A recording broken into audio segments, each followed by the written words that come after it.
बरसात आएगा तो क्या होगा, वो क्या होगा, उसमें बैठने वाला भीग सकता है।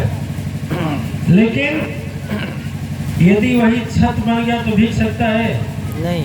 बरसात नहीं रोका जा सकता है, लेकिन छत के नीचे भीजने से बचा जा सकता है। तो सदगुरु की कृपा वही छत्र छाया होती है जहाँ बैठ करके हम जीवन में खुशी पूर्वक जी लेते हैं। सुख और दुख सबको आते हैं दिव्यात्माएं, कोई ऐसा जीव नहीं है जो सुख और दुख से परे है। सभी लोग जितने जीव धरा पर हैं सबको संकट है। मनुष्य योनि का मतलब हो गया कि मनुष्य अपने होश में जी सकता है, पशु अपने होश में जी नहीं सकता है। लेकिन देखो, मैं सुना हूं एक कहानी, पता नहीं आप सुने हैं कि नहीं सुने हैं। एक आदमी अंधा था, किसी के घर आया, रिश्तेदार नहीं होगी, चाहे मित्रता रहा होगा, तो अंधा उसके घर आया। तो अंधा जब आया तो उसके हाथ में, वो जब जाने लगा तो घर वाला एक लालटेन थमा दिया।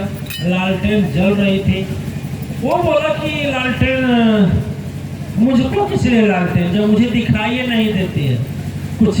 तो बोला कुछ नहीं, तुमको नहीं दिखाई देती है तो अन्य को दिखाओगे तो दूसरे को तो दिखाओगे, दूसरा तो कोई आएगा तो कम से कम उसी जला से चला आएगा।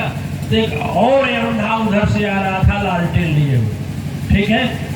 हम वो ले आ रहा था तो न इसको दिखाई दे रहा था ना उसको, न उसको दिखाई दे रहा था न उसको दिखाई दे रहा था। दोनों एक दूसरे से टकरा गए, दोनों से टकरा गए। लालटेन उधर गया, एक अंधा एक दूसरे अंधा के ऊपर गिर गया। और अंधों के पास होती है ना लकड़ी एक, और वो दोनों से मार करने के लिए तैयार हुए। अब मार जब करने लगे तो न वो अंधा उसको देख रहा है, न वो अंधा उसको देख रहा है। कभी लाठी पर लाठी लगती थी, कभी बगल में लगता था। ऐसे करते करते तड़ाक शीशे पर लगा, लालटेन में शीशा होता ना, लालटेन में लगा, लालटेन फूट गया और अंधकार हो गया।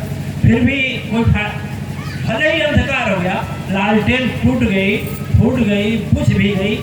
फिर उन दोनों को कोई फर्क है नहीं, लालटेन लेने से कोई फायदा नहीं। दिव्य आत्माएं वही बात है, जब हम सदगुरु का ज्ञान लेकर के चलते हैं। और जो सदगुरु का ज्ञान ले लिए, नाम लेकर के चले, लालटेन ले लिए, हाँ गुरु है, हमारे गुरु हैं, हम मातेश्वरी परिवार के, हम फला परिवार के, हम फला धर्म के, ले लिए लालटेन लेकर चल रहे हैं। लालटेन का काम है उजेला करना, ले लिए हो।